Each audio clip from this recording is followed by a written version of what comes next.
Welcome to the Emotional Eating Unwrapped podcast. I'm your host, Alana Kessler, an emotional eating and weight loss coach for women looking to fall in love with eating, create healthy attachments with food, and lose weight sustainably. Hello and welcome to another episode of Emotional Eating Unwrapped. I'm your host, Alana Kessler, and I am so happy to be here with you today on this gorgeous, absolutely stunning spring day. I'm looking out my window, and if you're watching on YouTube, you can actually see me looking out my window to the leaves that are appearing on the trees, which is just such an amazing feeling. There is just such an energy that comes with the change of season, especially from winter to spring. And it's just an energy that I look forward to every single year. And every year around this time, mid-April, beginning of May, I always tell my husband that I just want to bottle this time of year into a bottle and save it and just savor it, because it's just such a time of possibility, of change, of transformation. And yeah, I just wanted to share that reflection with you before we jump in to today's episode. And today's episode is one that I really, really am excited to talk about, because it veers more a bit on the science side. It veers a little bit more on the biochemistry side, and it veers on the hormone side. And a lot of the women that I work with have some sort of question or have had some sort of struggle with hormones, whether they know it consciously or not.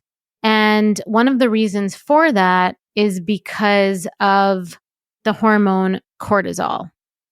And that is what we are going to talk about today. And the hormone cortisol definitely the last like 5-10 years has gotten so much buzz, and it's just everywhere. And I know for me, I became trained in functional nutrition, which is a more holistic side of nutrition, meaning that we look at food and nutrients almost as medicine, and other types of philosophies look at that as well. So Chinese medicine also sees food as medicine, as does Ayurveda. But from a functional nutrition perspective, we look at the body as really a holistic and non-compartmentalized being, right? Meaning that every symptom and every diagnosis is connected.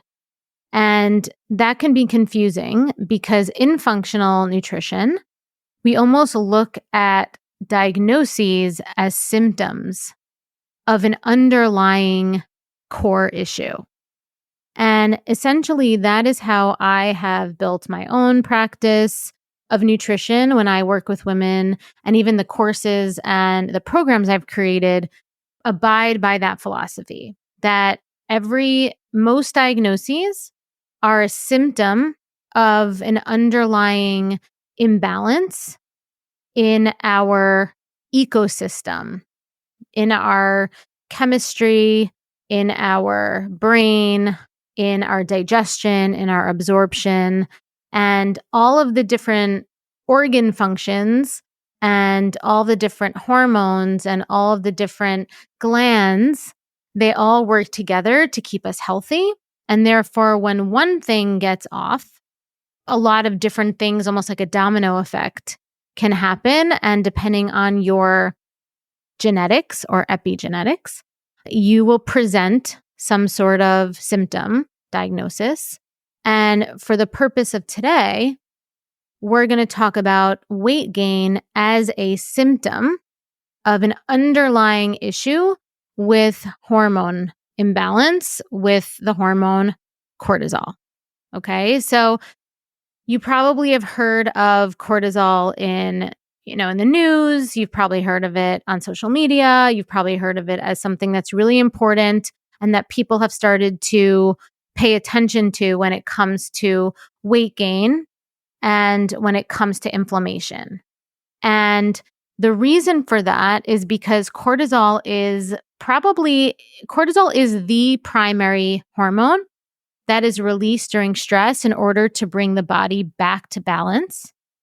And the reason why this is relevant and why it's important to understand cortisol is because when cortisol is released to bring the body back to balance from a place of being stressed, when cortisol is released, what happens is that glucose is released into the bloodstream by the liver.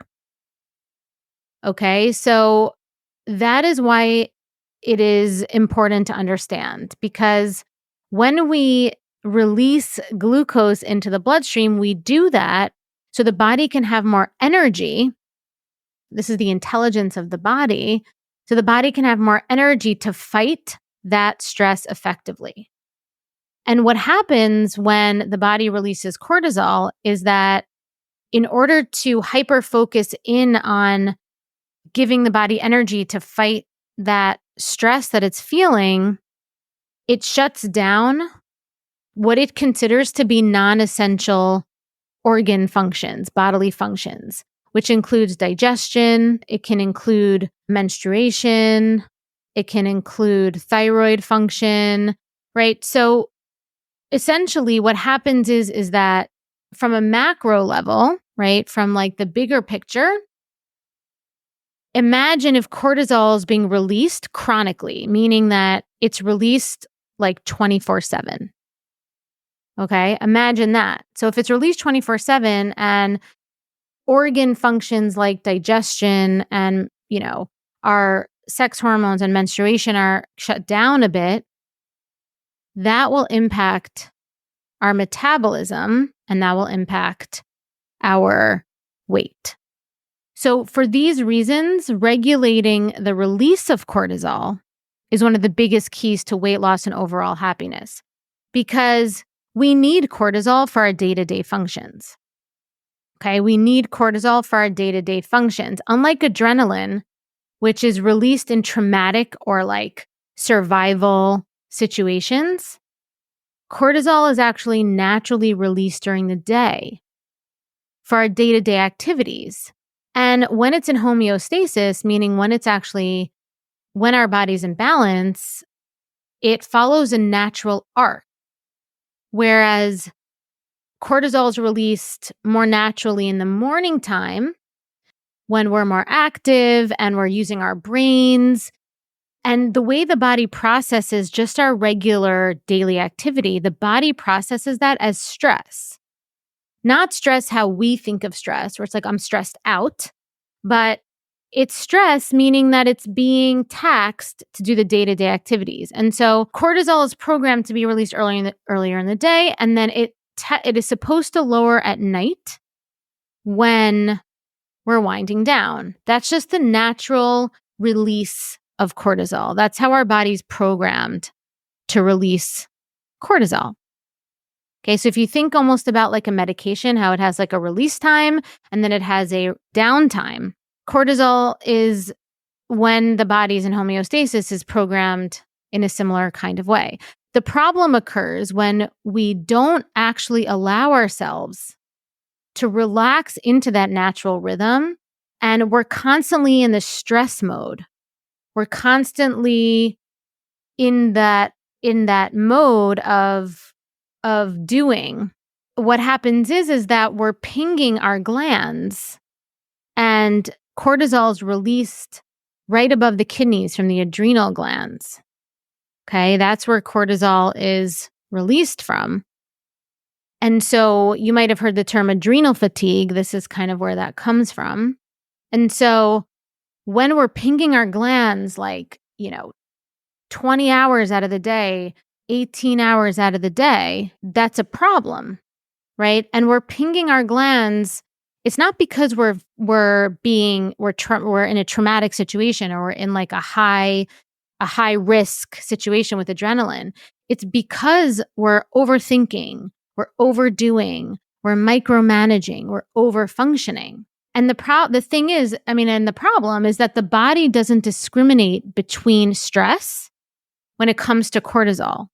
So the body doesn't know that you're not like really under stress from like a safety perspective. But the truth is that you are under stress from a homeostasis perspective.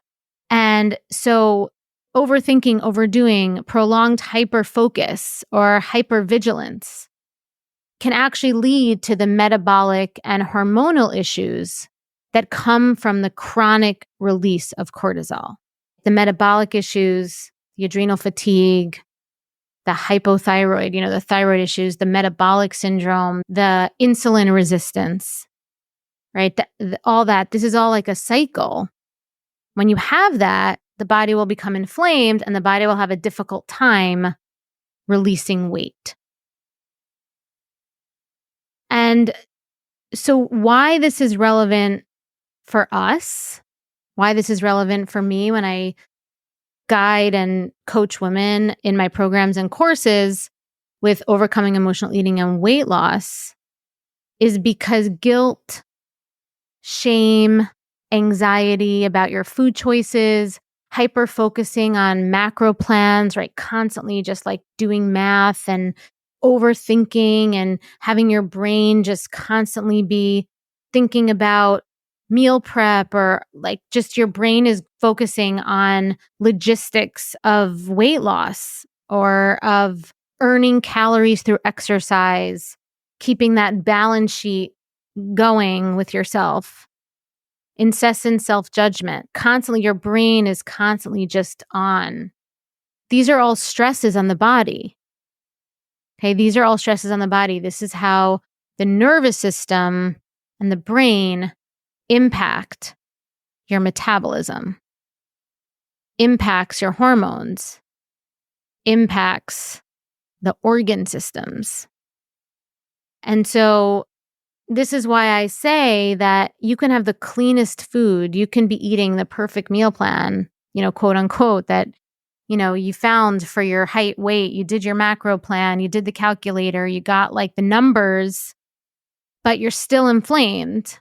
Or at least maybe it works for 3 months or so, but afterwards you're still inflamed because what happens is you're chronically stressing your body with cortisol, even while you're doing these programs. The reason why they can work initially is because you're temporarily finding this relax and release because you're following a program and you feel in control.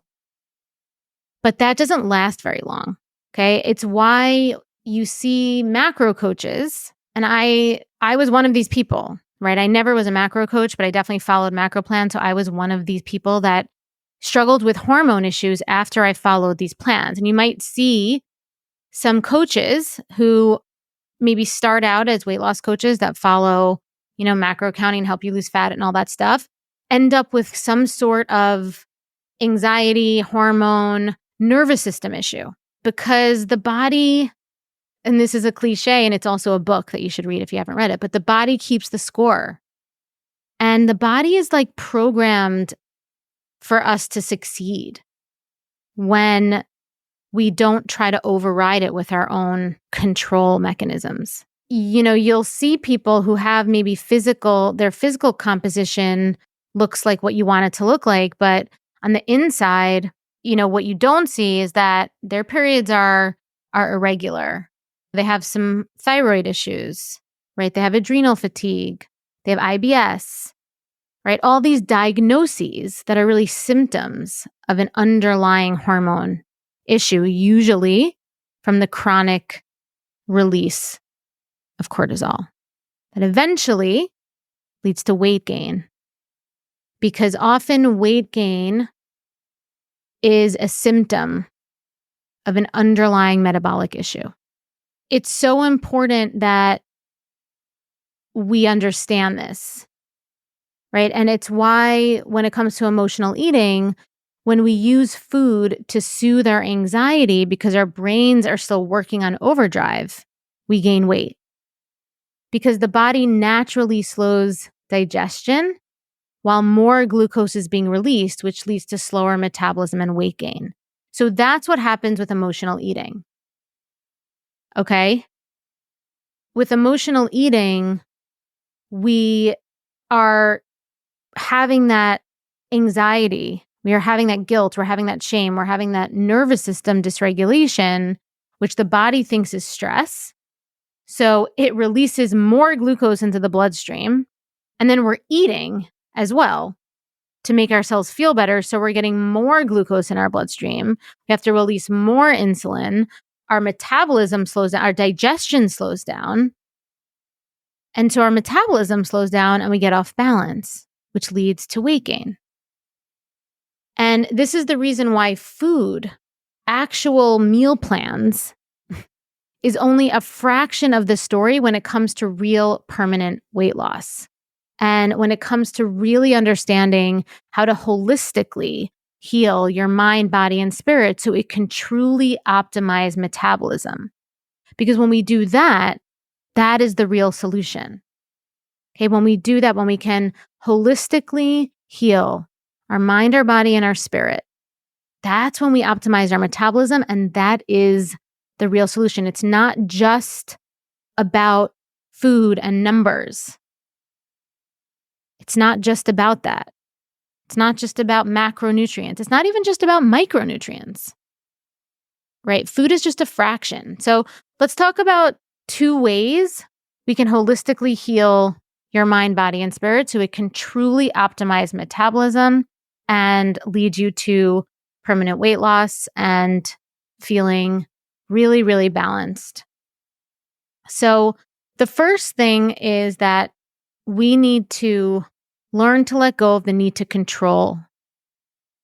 Okay, and I know this might sound kind of cliche, but we have to really let go of the need to hyper focus and micromanage and have control over our eating through macro counting, especially if you're an emotional eater. Because if you are an emotional eater, you're already taxing your nervous system with your own thoughts and your own emotions and your own feelings. So adding on top of that, a system that requires you to calculate, do math, think about it all the time, make sure that it's balanced and all that stuff is more taxing, right? Emotional eating, when we eat to soothe our feelings and anxiety and nervous system, that is about control, right? We want to control that. And macro counting is also a solution to get control. So at the end of the day, we can't heal one control issue with another control solution, or technically an issue, right? At the end of the day, it is the need to control that is causing the cortisol release that is leading to the body not being able to release weight. So the key is not in getting control. It's learning how to feel safe, secure, and empowered in not having control, right? It's how do we feel safe, secure, and actually empowered, which means that we have that inner sense, that intuition, that inner sense of control without needing to have something that we're controlling externally, okay? The second way is to curate your energetic space, okay? And so this is huge. This is a huge one because as you know, in my philosophy, I believe and I think metabolism isn't just what you digest from food. It's how you digest and metabolize and absorb your environment. So curating your energetic space is one of the most significant, important things that you can do to holistically heal your mind, body, and spirit. You want to make sure your relationships, habits, and activities aren't making your brain ping like an antenna 24/7, right? You want to make sure that your relationships are relaxing to your nervous system. You want to make sure that your habits and activities aren't stretching you too thin and taxing on your body, right? It might feel good to your ego sometimes, but is your body registering that as stress and releasing cortisol? You want to think about that. Because your environment contributes such a huge percentage to your body's ability to lose weight. If it feels like it has to defend itself against an environment, weight will stay on as a shield. And I'll say that one more time. If your body feels like it has to defend itself against its environment, your weight will stay on as a shield. Okay, so I really want you to think about how cortisol plays a role in all of this and how your lifestyle choices and really your entire holistic lifestyle impacts your cortisol balance, your nervous system, your weight, and everything really. Okay, so on that note, thank you so much for joining me again today. And if today's episode resonated with you, please join me again next week with another new one about emotional eating so you can fall in love with eating, start losing weight, and keep it off with sustainable strategies and lasting change. And if you found this episode insightful, please subscribe, leave a review, and share it with those who may benefit from this empowering knowledge. I also have lots of free resources on my website to support you on your journey to loving food and losing weight. Just go to www.bewellbyak.com. And until next time, I'm Alana, and thank you for listening to Emotional Eating